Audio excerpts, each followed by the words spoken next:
Welcome students, welcome back to my channel. Hope so आप सब ठीक होंगे। सो आज हम डिस्कस करने जा रहे हैं ग्लूकोनियोजेनेसिस। ग्लूकोनियोजेनेसिस से आपने देखना है ग्लूकोज से ग्लूकोज और नियोजेनेसिस मतलब इसकी फॉर्मेशन, यानी ग्लूकोज की फॉर्मेशन को हम क्या कहेंगे, क्या नाम देंगे, ग्लूकोनियोजेनेसिस। ठीक है। अब ग्लूकोज की फॉर्मेशन क्या होगी कि बेसिकली जो है हम ग्लूकोज जो है वो नॉन कार्बोहाइड्रेट सोर्स वगैरह से बनाएंगे। ठीक है। अब जो है ग्लूकोज किससे बनेगा, नॉन कार्बोहाइड्रेट सोर्स से। ठीक है। अब वो हम आगे देखते हैं कि ग्लूकोज नॉन कार्बोहाइड्रेट सोर्स कौन कौन से नॉन कार्बोहाइड्रेट सोर्स होंगे। तो हम कहेंगे कि कुछ सेल्स होते हैं हमें उन्हें कंटिन्यूसली ग्लूकोज रिक्वायर होता है। ठीक है। जैसे RBCs, central nervous system, kidney का मेड्यूलरी पार्ट, आइस का कॉर्निया वाला पार्ट और टेस्टिस वगैरह, ये कुछ सेल होते हैं, इनको हमारे पास कंटिन्यूसली ग्लूकोनियोजेनेसिस रिक्वायर, मतलब इनको कंटिन्यूसली ग्लूकोज रिक्वायर होता है। तो इनके लिए ये जो हमारे पास नॉन कार्बोहाइड्रेट सोर्स है ये बहुत इंपॉर्टेंट है। ठीक है। अब हम देखते हैं कि बेसिकली जो हमारे पास फास्टिंग स्टेट होती है ना, फास्टिंग स्टेट में क्या होता है कि जो लीवर जो ग्लाइकोजन है, लीवर का ग्लाइकोजन वो हमारे पास स्टोर होता है। आपको पता है कि बहुत ज़्यादा अमाउंट में प्रेजेंट होता है। तो स्टार्टिंग के जो 12 आवर्स होते हैं ना, उसमें क्या होता है मतलब जो हमारे पास फास्टिंग के स्टार्टिंग के 12 आवर्स में जो ग्लाइकोजन ब्रेकडाउन होके ग्लूकोज बन जाती है। ठीक है। लेकिन 20 आवर्स के बाद भी क्या होता है कि ग्लाइकोजन जो स्टोर होता है वो भी कम होना शुरू हो जाता है। तो उसके बाद क्या होता है कि उसके बाद ग्लूकोनियोजेनेसिस स्टार्ट हो जाती है। क्या स्टार्ट हो जाती है, ग्लूकोनियोजेनेसिस, यानी नॉन कार्बोहाइड्रेट वाला जो ये सोर्स है ये स्टार्ट हो जाएगा। ठीक है। सो ये हमने डिस्कस कर लिया। आगे हम देखते हैं आगे क्या है हमारे पास, लैक्टेट। अब हम लैक्टेट की बात करते हैं। अब हम देखेंगे non carbohydrate source. Non carbohydrate source में ये है कि आपको पता है कि जो पायरुवेट है, पायरुवेट का फेट क्या क्या होता है। पायरुवेट से एक तो हमें लैक्टेट बन रहा होता है, एक तो हमारे पास एसिटाइल कोए बन रहा होता है, एक तो हमारे पास ऑक्सैलो एसीटेट बन रहा होता है, एक हमारे पास एथेनॉल बन रहा होता है। ठीक है। और एक हमारे पास जो है वो अमाइनो एसिड बन रहा होता है। तो ये सारे हमारे पास पायरुवेट के सोर्स हैं एनारोबिकली। ठीक है।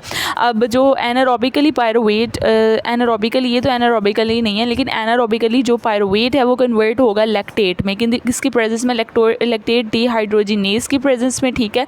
इसमें जो है NADH यूज़ वगैरह होगा। ठीक है। उसके बाद हमने देखना है कि लीवर जो है, लीवर के अंदर ये प्रॉपर्टी होती है कि वो अंडरगो करे ऑक्सीडेशन अंडरगो उसमें हो, और फिर जो है वो लैक्टेट दोबारा से हमारे पास पायरुवेट में कन्वर्ट हो जाए। ठीक है। ग्लूकोज में कन्वर्ट हो जाए, लैक्टेट दोबारा से पायरुवेट में कन्वर्ट हो गए, वो ग्लूकोज में कन्वर्ट हो जाए। वो हम आगे देखते हैं।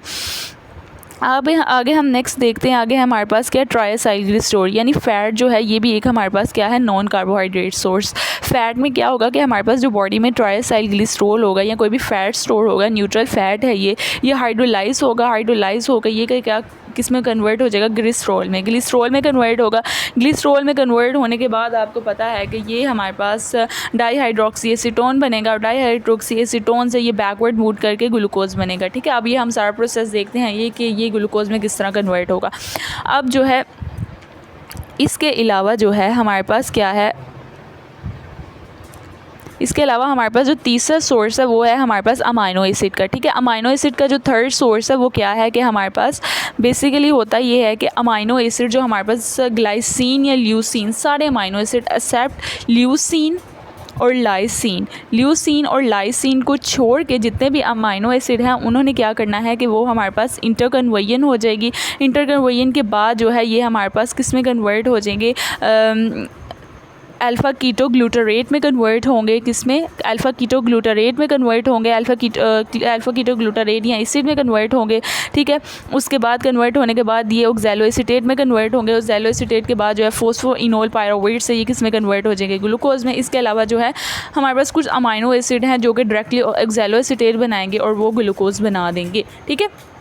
ये सारा हमारे पास पाथवे था। अब जो इसमें एक बहुत इंपॉर्टेंट है ना वो है हमारे पास कोरी साइकिल। ठीक है। कोरी साइकिल हमारे पास बहुत ज़्यादा इंपॉर्टेंट है। कोरी साइकिल हम देखेंगे कि वो है क्या हमारे पास। कोरी साइकिल ये हमारे पास यहाँ पे लिखा हुआ है थोड़ा सा। कोरी साइकिल बहुत इंपॉर्टेंट है। ठीक है। आप लोगों ने इसे जो है भूलना नहीं है। कोरी साइकिल में हम देखते हैं कि क्या है कि हमारे पास जो है लैक्टेट जो है वो प्रोड्यूस होगा। ठीक है। हमने पढ़ा है कि लैक्टेट कहाँ से प्रोड्यूस होगा, हमारे पास जो हम देखते हैं कि लैक्टेट बनेगा पायरुवेट से in the presence of lactate dehydrogenase, ये लैक्टेट बनेगा। इस लैक्टेट के बनने के बाद जो है कुछ हमारे पास जो स्केलेटन मसल सेल्स हैं ना, वो हमारे पास लैक्टेट को दोबारा ग्लूकोज में या पायरुवेट में कन्वर्ट नहीं कर सकते, ठीक है। उनके पास ये मतलब कुछ इंजाइम्स नहीं होते या उनके पास ये एक्टिविटी नहीं होती कि वो दोबारा ग्लूकोज को कन्वर्ट कर सके, ठीक है। तो स्केलेटन मसल में ये लैक्टेट होगा ना, ये किसके पास जाएगा, लीवर के पास। किसके पास जाएगा, लैक्टेट दोबारा लीवर के पास, ठीक है। अब जैसे हम मसल की बात करें, ये हमारे पास मसल है, मसल में कोई भी ग्लूकोज प्रेजेंट था, ग्लूकोज ने आगे से कन्वर्ट हुआ ग्लूकोज 6-फॉस्फेट से, ग्लूकोज 6-फॉस्फेट से आगे से हमारे पास सारा प्रोसेस हुआ और वो किस में कन्वर्ट हो गया, पायरुवेट में, ठीक है। आपको पता है ग्लाइकोलाइसिस का जो सारा पाथवे है, ग्लूकोज से पायरुवेट जो कन्वर्ट हुआ वो सारा जो है आपको मैं अब इसमें तो रिपीट नहीं कर सकती, आगे मैं आपसे थोड़ा बहुत इसके बारे में डिस्कस करती हूँ।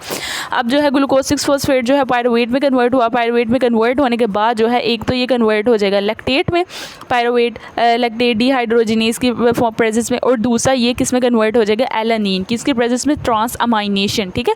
किसकी प्रेजेंस में, ट्रांसअमाइनेशन की प्रेजेंस, ट्रांसअमाइनेशन हो गई, ये किस में कन्वर्ट हो जाएगा, एलानिन। अब जो ग्लूको एलानिन है ना, ये हमारे पास जो है लीवर ब्लड के थ्रू कहाँ जाएगा, लीवर में, ठीक है। लीवर में अब जो दोबारा हमारे पास लैक्टेट था, ठीक है, वो किस में कन्वर्ट हो गया, लैक्टेट और एलानिन दोबारा जो है मतलब लीवर में आ गया लैक्टेट और एलानिन। अब जो है इसकी दोबारा से एलानिन की ट्रांसअमाइनेशन होगी, वो कन्वर्ट होगा ग्लूकोज में, और ग्लूकोज पायरुवेट में, और पायरुवेट आगे से किस में कन्वर्ट हो जाएगा, ग्लूकोज में, ठीक है। तो ये सारा हमारे पास पाथवे था कोरी साइकिल का, ये बहुत ज़्यादा इंपॉर्टेंट है, ठीक है, आपने इसको मिस नहीं करना है। अब जो बेसिकली हम थोड़ा बहुत ये कहेंगे, अब हम नेक्स्ट मूव करते हैं। नेक्स्ट हमारे पास क्या है, नेक्स्ट हम मूव करते हैं अपने नेक्स्ट जो बेसिकली अब ग्लूकोजेनेसिस का जो पाथवे है, ग्लूकोनियोजेनेसिस का पाथवे, वो अब स्टार्ट होगा, ठीक है। वो अब इस तरह स्टार्ट होगा। अब हम देखते हैं इसमें, अब हमने देखना है कि हमारे पास पहले ग्लूकोज प्रेजेंट था, ठीक है। आपको पता है ना कि हमारे पास बॉडी में ग्लूकोज प्रेजेंट था, ग्लूकोज 6-फॉस्फेट, और ग्लूकोज कन्वर्ट हुआ एक्सोकाइनेज की प्रेजेंस में ग्लूकोज 6-फॉस्फेट, ग्लूकोज 6-फॉस्फेट किसमें, फॉस्फोफ्रुक्टोकाइनेज आइसोमरेज की प्रेजेंस में ये फ्रुक्टोज 6-फॉस्फेट में कन्वर्ट हुआ। फ्रुक्टोज 6-फॉस्फेट हमारे पास फॉस्फोफ्रुक्टोकाइनेज 1 की प्रेजेंस में फ्रुक्टोज 1,6-बिसफॉस्फेट में कन्वर्ट हुई। आगे से वो कन्वर्ट होगा डाईहाइड्रोक्सी एसीटोन और ग्लिसरॉल्डिहाइड, ठीक है। ग्लिसरॉल्डिहाइड के बाद वो हमारे पास ग्लिसरॉल्डिहाइड 1,3-बिसफॉस्फेट, आगे से वो हमारे पास कन्वर्ट होगा 3GP, उसके बाद 2GP, और फिर कन्वर्ट होगा फॉस्फोइनोल पायरुवेट और फिर पायरुवेट में, ठीक है। ये तो वैसे एक नॉर्मल पाथवे था, ठीक है। ये हमारे पास ग्लाइकोलाइसिस थी, ये ग्लूकोनियोजेनेसिस नहीं थी। वैसे आपको समझाने के लिए इसका होना बहुत ज़रूरी था, इसलिए फिर मैंने मतलब इसको ड्रा कर लिया। अब बेसिकली हमारे पास क्या होगा कि जो पायरुवेट है ना, अब पायरुवेट के साथ ये होगा, पायरुवेट तो बन गया। अब हमने क्या बनाना है कि पायरुवेट से बेसिकली हमने क्या बनाना है, ग्लूकोज बनाना है। पायरुवेट से हमारे पास जो है कन्वर्ट हो जाएगा ऑक्सैलोएसीटेट, ठीक है। आपको पता है ना कि हमारे पास जो TCA साइकिल है उसमें हमारे पास पायरुवेट कन्वर्ट होगा ऑक्सैलोएसीटेट में, किसकी प्रेजेंस में, पायरुवेट कार्बोक्सिलेज के प्रेजेंस में। ये भी एक किसकी फेट है, TCA साइकिल की, ये भी एक हमारे पास फेट है, ठीक है।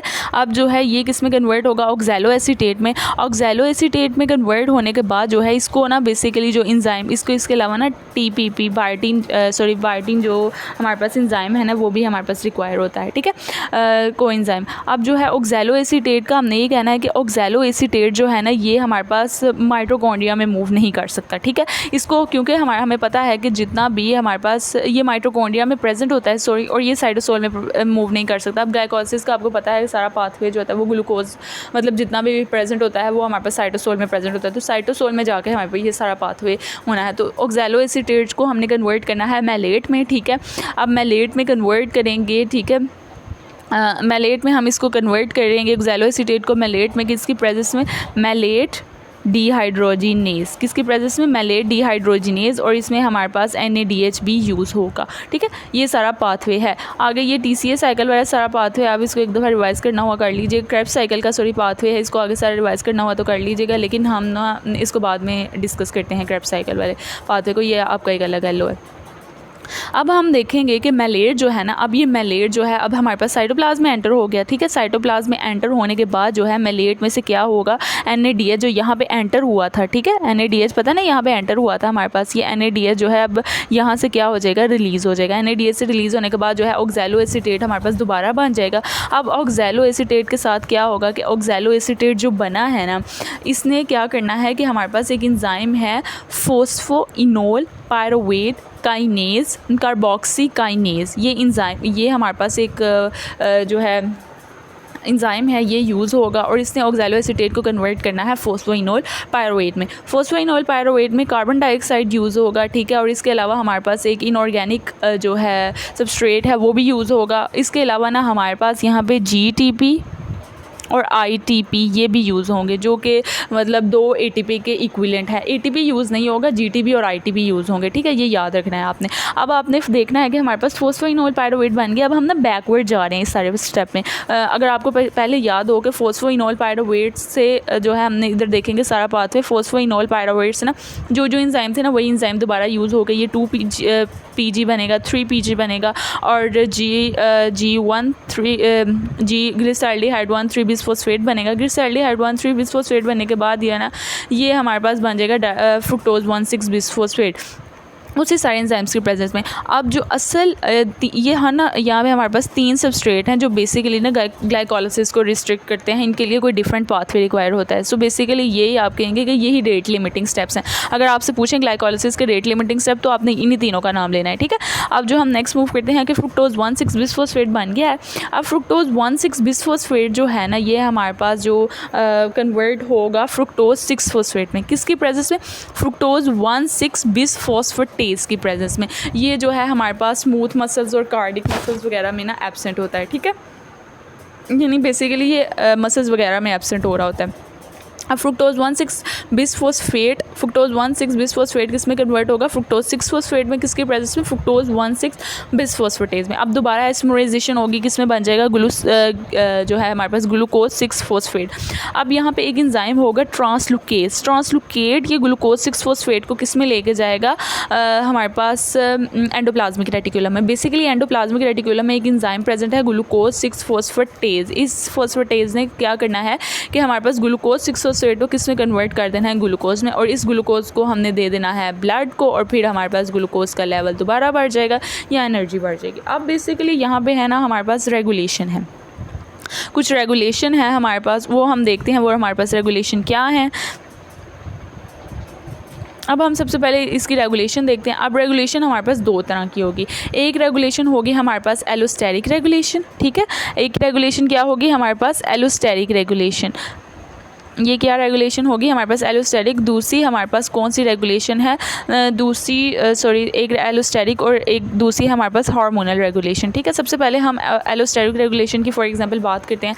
एलोस्टेरिक रेगुलेशन में हमने सबसे पहले ये करना है कि एलोस्टेरिक रेगुलेशन में ना हमारे पास एसिटाइल कोए जो एंजाइम होता है वो हमारे पास एसिटाइल कोए का लेवल जो है वो इफ़ेक्ट कर रहा होता है, या इसके अलावा ATP AMP इन सब चीज़ों के लेवल इफ़ेक्ट कर रहे होते हैं। तो सबसे पहले हमने कहना है कि जैसे ही हमारे पास पायरोवेट अगर एसिटाइल कोए में कन्वर्ट ऑक्सैलो एसीटेट में कन्वर्ट हो गया है, यानी अगर हम कहेंगे पायरोवेट का लेवल अगर हमारे पास ज़्यादा है ना तो वो ऑक्सैलो एसीटेट में कन्वर्ट हो जाएगा, ठीक है।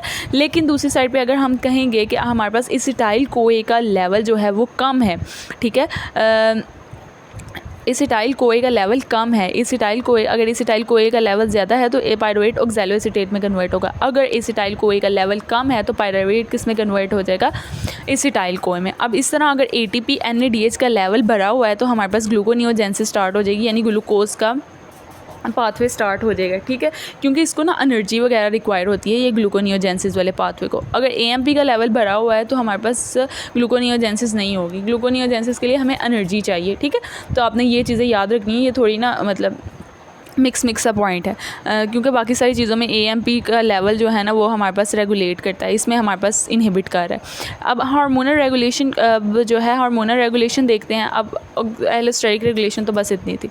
अब हार्मोनल रेगुलेशन देखते हैं कि हमारे पास जैसे ही फास्टिंग में क्या होगा कि ग्लूकोज का लेवल कम होगा, फास्टिंग में ग्लूकोज का लेवल कम होगा। ग्लूकोज आपको पता है कि हमारे पास D cells of pancreatic islet से रिलीज़ होते हैं, तो इंसुलिन का भी फास्टिंग स्टेट में लेवल कम है, ग्लूकोज का लेवल कम है तो इंसुलिन का भी कम है, लेकिन ग्लाइकोजन का लेवल जो है वो बढ़ा हुआ है। ठीक है, ग्लाइकोजन का लेवल बढ़ा हुआ है, उसने एपिनेफ्रिन या कॉर्टिकल को सिग्नल सेंड करने हैं, उसको इसने एक्टिवेट करना है, जिसकी वजह से ग्लाइकोजन ने क्या करना है, एडिनाइल साइक्लेस को एक्टिवेट करना है, एडिनाइल साइक्लेस को सेंड सिग्नल भेजने हैं, जिसने एडीपी को किस में कन्वर्ट कर देना है, सीएएमपी में। सीएएमपी में कन्वर्ट करेगा तो सीएएमपी क्या करेगा, प्रोटीन काइनेज को एक्टिव कर देगा, प्रोटीन काइनेज को क्या कर देगा, एक्टिव। प्रोटीन काइनेज जब हमारे पास एक्टिव होगी तो प्रोटीन काइनेज के एक्टिवेशन की वजह से हमारे पास क्या होगा, प्रोटीन काइनेज की एक्टिवेशन की वजह से हमारे पास जो है फॉस्फोराइलेशन स्टार्ट हो जाएगी। ठीक है, फॉस्फोराइलेशन स्टार्ट हो जाएगी प्रोटीन काइनेज ए की एक्टिवेशन की वजह से। प्रोटीन काइनेज ए आगे से एक्टिवेट करेगा, प्रोटीन काइनेज की बेसिकली जो एक्टिव फॉर्म है वो प्रोटीन काइनेज ए है। ठीक है, अब उसने प्रोटीन काइनेज ए ने फॉस्फोराइलेशन कर देनी है। फॉस्फोराइलेशन किस तरह करनी है कि इसने जो है हमारे पास फॉस्फोइनोल पायरुवेट, जब पायरुवेट में कन्वर्ट हो रहा होता है ना, ठीक है, यहाँ पे अगर हम देखें फॉस्फोइनोल पायरुवेट जो है वो पायरुवेट में कन्वर्ट हो रहा होता है, तो इसने पायरुवेट काइनेज जो प्रेजेंट है, पायरुवेट काइनेज उसको क्या कर देना है, इनहिबिट कर देना है, उसको क्या कर देना है, इनहिबिट करना है। जब उसने फॉस्फोइनोल पायरुवेट को इनहिबिट कर देना है, ठीक है, इसके इनहिबिट करने की वजह से हमारे पास क्या होगा, पायरुवेट नहीं बनेगा, यानी पायरुवेट नहीं बनेगा तो ये हमारे पास स्टेप जाएगा बैकवर्ड जाएगा, तो ये ग्लूकोज का लेवल ज़्यादा हो जाएगा। ठीक है, किसका लेवल ज़्यादा हो जाएगा, ग्लूकोज का। ठीक है, इसका एक तो स्टेप ये है। ठीक है, ईजी सी बात थी इसकी, आपने फॉस्फोइनोल पायरुवेट को याद रखना है और पायरुवेट को याद रखना है। दूसरी हम इसका रेगुलेटरी स्टेप जो है वो हम याद करेंगे, हमें पता है फ्रुक्टोज 6 फॉस्फेट और फ्रुक्टोज 1,6 बिसफॉस्फेट। ठीक है, फ्रुक्टोज 6 फॉस्फेट को आपने को पता है कि फ्रुक्टोज 6 फॉस्फेट की अगर आपने ग्लाइकोलाइसिस अगर आपने पढ़ी हो तो उसमें था कि फ्रुक्टोज 6 फॉस्फेट को कन्वर्ट कर रहा था फ्रुक्टोज 1,6 बिसफॉस्फेट में कौन सा एंजाइम, फॉस्फोफ्रुक्टोकाइनेज 1। ठीक है, और दूसरा इसमें कौन सा एंजाइम होता है, फ्रुक्टोज 6 फॉस्फेट को फ्रुक्टोज 2,6 बिसफॉस्फेट कन्वर्ट करता है फॉस्फोफ्रुक्टोकाइनेज 2 की प्रेजेंस में। ठीक है, अब बेसिकली जो है हमारे पास प्रोटीन काइनेज ए उसने किसको इनएक्टिव कर देना है, फॉस्फोफ्रुक्टोकाइनेज 2 को इनएक्टिव करना है। ठीक है, उसको क्या करवा देनी है, उसको इनएक्टिव कर देना है। ठीक है, उसकी फॉस्फोराइलेशन करवा देनी है। अब उसके बाद क्या होगा कि अब जो है हमारे पास फ्रुक्टोज 2,6 बिसफॉस्फेट का लेवल जो है वो कम होना शुरू हो जाएगा। फ्रुक्टोज 2,6 बिसफॉस्फेट का लेवल कम होगा तो हमारे पास स्टेप जो है दोबारा बैकवर्ड जाएगा और हमारे पास ग्लूकोज का लेवल ग्लूकोज स्टार्ट हो जाएगा। अब दूसरा हमने कहना है कि एक हमारे पास कुछ एंजाइम्स वगैरह होते हैं। ठीक है, एलोस्टेरिक रेगुलेशन में कुछ सबस्ट्रेट वगैरह भी कंट्रोल करते हैं। सबस्ट्रेट में कहना है कि हमारे पास कुछ डायबिटीज़ वगैरह में ग्लाइकोजेनिक अमाइनो एसिड ज़्यादा होते हैं। ठीक है, उसमें जो है वो भी हमारे पास ग्लूकोजेनेसिस को स्टार्ट करते हैं। आपको पता है कि अमाइनो एसिड ज़्यादा होंगे तो हमने पढ़ा है कैलेनिन वगैरह से जो है वो भी हमारे पास ग्लूकोज वगैरह बन जाएगा। ठीक है, अब यही सारा हमारे पास था। और कोरी साइकिल बहुत ज़्यादा इंपॉर्टेंट है। कोरी साइकिल बेसिकली जो है यहाँ बता दूँ ग्लूकोज का अगर उनसे इंपॉर्टेंस पूछ ली जाए तो कोरी साइकिल जो है वो ग्लूकोज का लेवल को मेनटेन करता है, एसिड के लेवल को कम करता है यानी लैक्टिक एसिडोसिस को प्रिवेंट करता है और लैक्टेट को बॉडी से रिमूव करता है।